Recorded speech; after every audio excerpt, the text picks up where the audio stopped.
¿Cómo están? Los saludo, me da mucho gusto tener al secretario de Hacienda, Rogelio Ramírez de la O, aquí en la Convención Nacional Bancaria. Gracias, secretario, por estar conmigo. Gracias, Carlos. Es la bancaria. Entonces, quiero empezar. ¿Qué necesitamos hacer? Le voy a poner esta pregunta, secretario. Llevo 15 años viniendo a la bancaria a hacer estas entrevistas. Y hay un tema siempre que se llama inclusión financiera.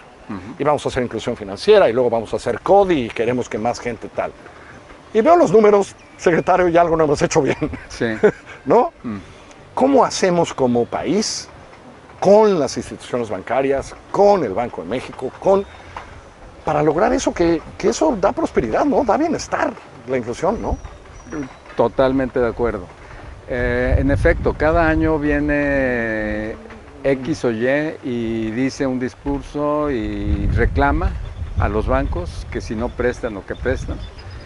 En realidad los bancos están en un equilibrio y es un equilibrio que dicta su estrategia de negocios y su estrategia de negocios les está dando un equilibrio en el que están óptimos con el crédito que están dando y no están pensando en otro equilibrio que sería el equilibrio en el que piensa el analista o que piensa el gobierno, que es yo quiero incluir más gente y quiero tener más volumen de crédito porque quiero que mi economía crezca más, que tenga un crédito sano.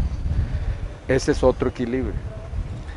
Tenemos que evolucionar de donde estamos a una situación en donde el otro equilibrio se cree, pero a partir de una nueva mentalidad de ser más incluyente con grupos que o necesitan más crédito y ya tienen crédito, pero necesitan más crédito, o necesitan un crédito de mayor plazo porque quieren invertir en una maquinaria y no en una tarjeta de crédito, o bien otros fines de desarrollo. Esa nueva mentalidad no ha llegado a la banca. ¿Es mentalidad? ¿Son reglas de capitalización? ¿Es miedo por nuestros hace 40 años y 30 años? Sí. ¿Es una combinación? ¿Qué es? No es un problema de normas y reglas, no, podrían hacerlo. Es una mentalidad, en efecto, que viene de hace 40 años, en donde tuvimos unos choques enormes por haber tenido burbujas de crédito. La reacción de hace 30 años a esa situación fue super blindarnos y no nos vuelve a pasar. Y estamos super blindados. La nueva mentalidad viene a partir de ahora, del diciembre del 18, pero se va a tener efectos muy gradualmente porque así es con todo cambio de mentalidad. ¿Usted habla con ellos? ¿Los ve? ¿Sí se dan cuenta que hay que empezar a incluir a más gente, a dar otro tipo de préstamos, no para ir al súper, como usted dice, sino para otras cosas? Ya, ¿no? Se dieron cuenta, y se dieron cuenta por el hecho de que tienen índices de capitalización muy altos, el doble quizás, o casi el doble de lo que se requiere en los esquemas más exigentes. Y sin embargo ya se dieron cuenta, entonces sí están preocupados, no puedo decir que no, al contrario, los noto que están preocupados, es una nueva generación la que tenemos. Al mismo tiempo, varios de ellos son fondeados por bancos globales o tienen sus consejos de administración fuera de México y va a tomar tiempo. Pero estamos en eso. Ahora, simultáneamente con eso, el gobierno está desarrollando una agenda de infraestructura y de proyectos con base en puro recurso público. Y lo hemos hecho así porque los proyectos de asociación pública-privada nos salieron muy caros, porque las tasas de retorno que tienen las asociaciones público-privadas son muy altas. No voy a mencionar una cifra, pero les puedo decir que son muy altas. Bueno, ya renegoció algunas, ¿no? Para carreteras en Guerrero, ¿no? O sea, ya se renegoció. Y también se renegociaron antes de que yo llegara para penales. También la de los penales. Sí. Lo cual me lleva al dinero. Sí. tanto gasto público nos pone en un problema de dinero. Sí. Oigo por ahí a gente que sabe, dice, secretario, ¿se nos está acabando el dinero para esas cosas? No, lo que se nos está acabando es que tenemos que explorar nuevas bolsas en donde hay mucho dinero, todavía. O sea, después de fideicomisos, de todo lo que no se cobraba en el SAT, que ya se cobró, ¿todavía usted ve bolsas ahí de dónde sacar dinero? Bueno, no voy a mencionar. No.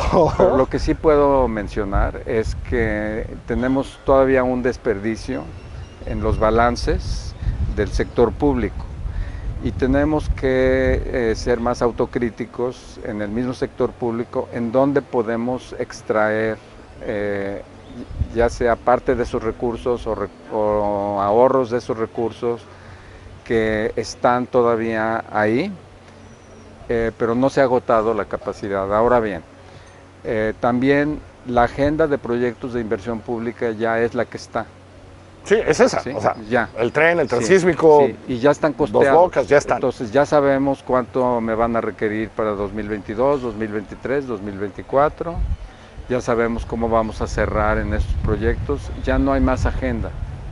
Con esa agenda tenemos suficiente para tener ocupados a todos los ingenieros civiles del país. Nos hacen falta soldadores, porque durante 30 años que no se hizo gran obra pública en el sentido grande. No había trabajo, nadie se preparó para eso. Se diluyó la poderosísima industria de ingeniería civil que tuvo México en los años de gloria. Y se diluyó. Entonces, no le preocupa que falte el dinero. Ahora, en esta condición en donde estamos hoy, hay presiones inflacionarias en el mundo. Sí. Hoy mismo en la mañana el presidente hacía la lógica de cómo el subsidio a los combustibles tiene mucho que ver, sobre todo con la inflación, que suben los precios de los combustibles y eso pega en toda la inflación. Y en el mundo se está interviniendo de diferentes maneras para tratar de tranquilizar eso. Sí. Déjeme hacerle esta pregunta. El problema es que no sabemos cuándo va a acabar esta crisis en Europa. ¿Cuándo va? Entonces, subsidiar 1, 2, 3, 5 semanas al 100% el IEPS, ok, tenemos dinero para eso. Pero si esto dura 6 meses, secretario. Bueno, yo diría lo siguiente. Nosotros tenemos un mecanismo que controlamos porque está dentro del mecanismo presupuestal, que es el ingreso del petróleo crudo de exportación que viene por aquí. Y por acá tenemos el egreso del IEPS, que va así. Las cantidades con los niveles de exportación de crudo que tenemos hoy se anulan mutuamente. O sea, lo que tenemos de excedente sobre presupuesto, porque el presupuesto del petróleo tiene una fórmula, la fórmula de la mezcla, es una fórmula que dictó la ley. ¿Sí? Entonces, por encima de eso es excedente y por acá tengo un deficiente en el IEPS. El excedente me cubre el deficiente. Ahora, ¿cuánto tiempo va a durar? ¿Es un equilibrio? Sí, es un equilibrio. ¿Es frágil? Sí. Lo simulamos a $150 barril y aguanta. Y aguanta porque el ingreso presupuestal sigue dando... O sea, la simulación está a $50 barril, para seguir aguantando eso y que no tenga... A 150. A 150, sí. Perdón, a 150. Hicimos el escenario a 95, a 105 y a 150. Y me aguanta. Me preguntaron eso en Londres y en Nueva York. Y yo les decía, esta es nuestra cobertura natural. Es una cobertura natural porque tenemos un egreso que responde al precio de la gasolina y un ingreso que responde al precio del crudo. Y el precio del crudo y el precio de la gasolina están correlacionados a un nivel muy alto. Entonces, me aguanta. ¿Cuánto va a durar? Nosotros podemos durar más que lo que duren los países desarrollados con el precio de gasolina que tienen hoy, sin subsidiar ellos. Por las presiones inflacionarias que les van a meter. Exactamente. ¿No? Y por el descontento social. Claro. Sí, sí, no, eso sube eso y... Sí. ¿no? La gasolina es Neutralizar el impacto del aumento de gasolina o los gasolinazos, como le llama el presidente, no es nada más una cosa política, es también forma de estabilizar el consumo de las familias, porque es un porcentaje muy alto el que dedican a la gasolina. Entonces, nosotros estamos protegiendo que no caiga en terreno recesivo sin proponérnoslo con el precio de la gasolina. Simplemente es un impacto tan fuerte el que le estamos quitando de encima que estamos ayudando a la demanda agregada y al resto de la economía. Ya me dijo que cree que todavía hay bolsas y que va a alcanzar el dinero para las obras y para lo que hay que gastar y para los programas sociales. Ya me dijo que en este ingreso aguanta. ¿Qué le preocupa, secretario, en los próximos 2 años y medio? Bueno, me preocupa que el Fed nos meta en una recesión, no porque el Fed lo quiera, sino porque... Elevando más tasas. Tasa de interés. Exportamos el 40% del producto. Entonces, aun cuando despleguemos toda nuestra capacidad interna, pública y privada para crecer, nos hace falta el canal externo porque somos una economía demasiado abierta o muy abierta. Entonces, si esa parte de la economía no funciona, pues vamos a estar nosotros en un equilibrio interno de inversión pública, proyectos de desarrollo, Pero sin eso, sí, sin el arrastre que generalmente nos da el crecimiento estadounidense. Entonces, eso es lo que nos preocupa más. La tasa de interés tampoco puede subir al infinito sin generar impactos.